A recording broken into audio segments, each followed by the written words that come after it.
Hey guys, we're back with another video. If you're curious to know how I brought Bronco over from Canada to South Korea, then keep watching.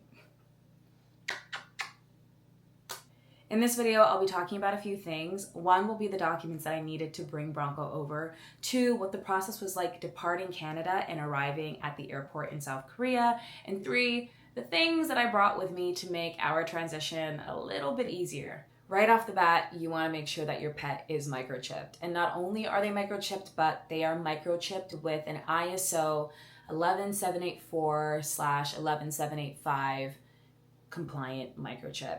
And this is like a 15-digit internationally recognized chip that your vet or any sort of official can scan to verify who your pet is. And this is super important because this microchip number will be across all of your pet's documents moving forward in the process. If you don't have an ISO compliant microchip for your pet, then you either need to bring your own personal scanner and make sure that that scanner works to identify the microchip number, or you might have to re-chip your pet. Once you've confirmed that your pet has their microchip, which is the number one step, like you must do this before you move on to anything else, and whether it's with an ISO compliant microchip or a different microchip and you have your own scanner, then you can move on to their vaccinations.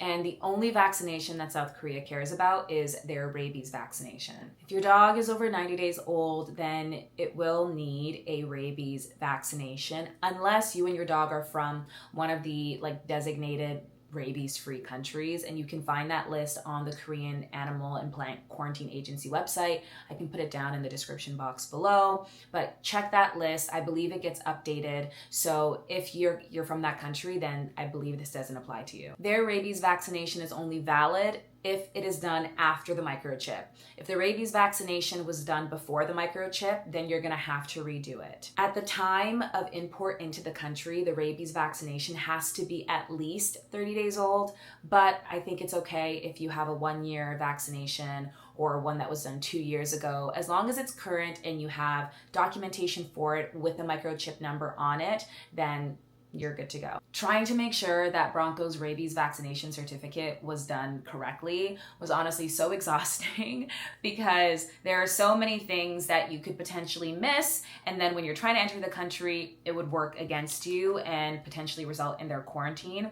I highly suggest that you get a binder. This is Bronco's binder that I kept all of his documents in so that you can keep yourself organized. But I want to list off things that you should make sure you have on your rabies vaccination so that when you are going to your vet, you know what to look for and you know what to request. So some things to look out for would be the date of the rabies vaccination, the tag number, the microchip number of your pet, the date of expiration, the lot number, the manufacturer for that rabies vaccination, how it was administered. So in Bronco's case, it was administered subcutaneously, the vaccine type. So his vaccine type was a killed virus, the product name, maybe even the next rabies vaccination date. You should have your clinic information, the owner's information, so that means your name and address. It should have Bronco's name, his species, the type of breed of dog he is, his color, his sex, his weight, and his age. And then it has a digital signature and the stamp from the vet, as well as an ink signed signature from the vet. I really, really want to highlight that no signature from your vet should be done in black ink. Everything should be done in blue ink, 100% non-negotiable. Another thing that I want people to keep in mind is that I would consult with your vet if your pet had their last rabies vaccination done 2 years ago, 3 years ago, because when you move on to the blood test, your pet needs to have a certain level of antibodies in their system at the time of the blood draw. And if they don't meet that, then you could be paying that $400, $500, even $600 for that blood test for absolutely no reason, because you pull the blood, you send it over, they don't meet that threshold, and then you have to redo everything again. So yeah, I would talk to your vet just to make sure, that they think that your pet will have enough antibodies to meet the requirements from South Korea. Now, once you've finished with your rabies vaccination, you need to wait at least 30 days before doing your blood titer test. And this blood test is called the rabies antibody titer test. I believe it's also called a FAVN, F-A-V-N. I've heard a lot of people in America using that terminology, or I've heard RNAT, R-N-A-T-T. So whatever it's called, it's an antibody blood test that measures how much antibodies have built up in your pet system after the administration of the rabies vaccination. But again, it needs to be done 30 days after. You cannot do it like right away. I would try not to do it exactly at 30 days after. I believe the date of administration for that rabies vaccination is day 0, and then you would count day 1 as the next day. So I would do it on day like 35, 36, like give yourself a little bit of like some wiggle room so that you know for sure you've had enough time pass before doing the blood draw for your rabies antibody titer test. This rabies antibody titer test, once the blood has been taken, will be sent to an internationally recognized laboratory. And again, that list of laboratories is on the Korean Animal and Plant Quarantine Agency website, which you can find down below in the description box. So look through it and see which laboratory, and if there is any laboratory in your country or if it has to go somewhere else. For Canadians, we do not have any internationally approved laboratories in Canada, so my blood test had to go to the States. The laboratory that I believe is most commonly used in the States is the Kansas State University Laboratory. This is a lab that I heard a lot of people talk about online, so it gets overnighted from Canada to the Kansas State University Laboratory, and that's where they do the test on your pet's blood work to see how many antibodies are in their system. Again, this only applies to people who are not on the designated rabies-free country list. If you are not on that list, then you must do these things. Now, Korea has like a specific requirement when it comes to how many antibodies need to be in your pet's system, I guess. I'm not entirely sure how to phrase it, but the test has to show that your pet has equal to or greater than 0.5 IU per milliliter of, I guess, antibodies in your pet system. And if they do not, then your pet has essentially failed the test and you would most likely have to get another rabies vaccination, maybe give more time for the last rabies vaccination to sort of build up more antibodies and then redo the test. Now, KSU laboratory has, received your blood work, they've processed it. Now they're going to mail back a hard copy of your pet's results. In our case, Bronco's paperwork had like a big white sticker at the bottom, in bold ink saying his blood work outcome. But I have seen people talk about receiving a sort of like QR code that can be scanned and shown to the officials at the Korean airport.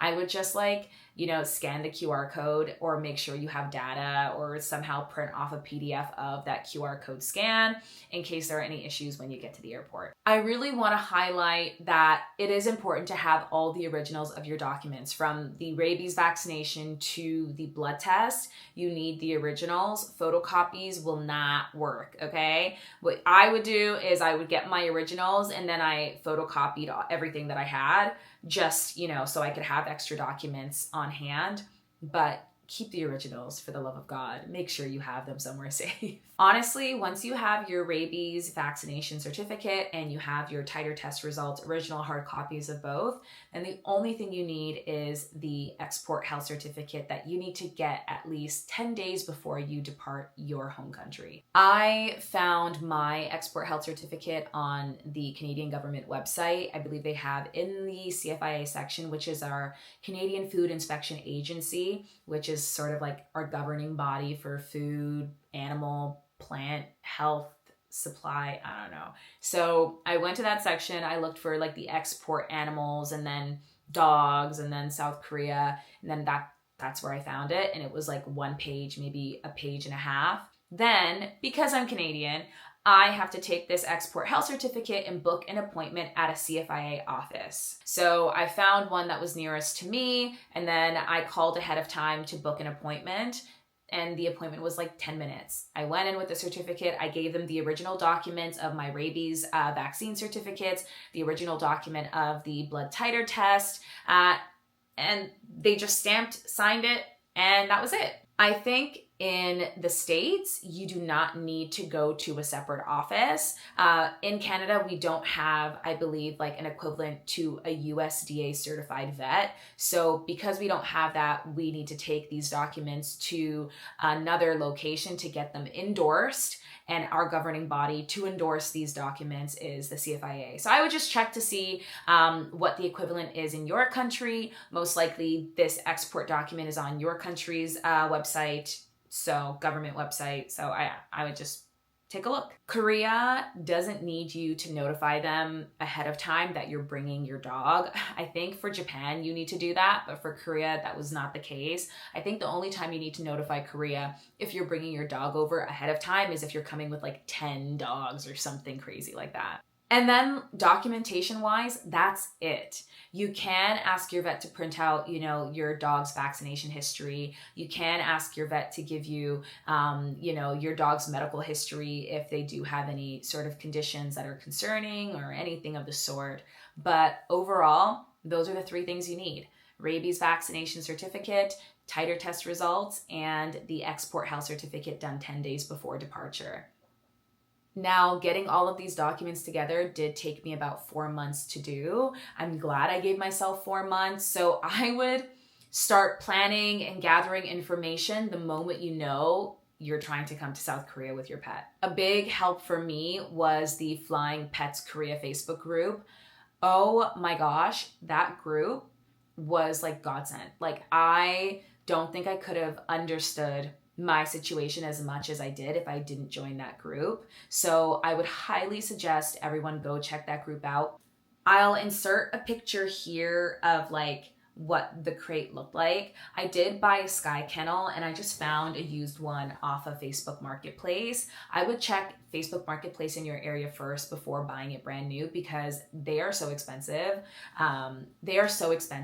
Especially for kennels that are technically not even like IATA like certified. Like, they need a little bit of like DIY to actually like meet the standards. And I'll link the IATA like requirements for crate safety for your pets, but there are a lot of requirements that you need to look at to sort of make sure that you're meeting them so that you're not stopped at the airport for whatever reason. Now, Bronco's crate is done, it's set. In the crate, you can't put anything in there aside from like maybe a t-shirt for, your scent and some pee pads. The dogs can't wear any clothes. You shouldn't put any air tags in the crate because that's a fire hazard.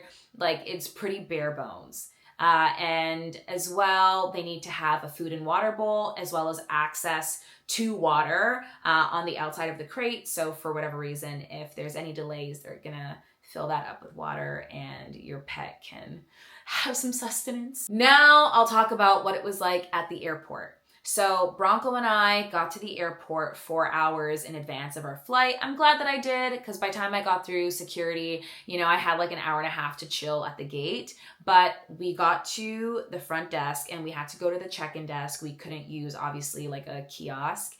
And from there, they sort of guided us on what to do next. They checked all of Bronco's documents. They needed the originals of everything. So that means the rabies certificate, the titer test results, and the export health certificate.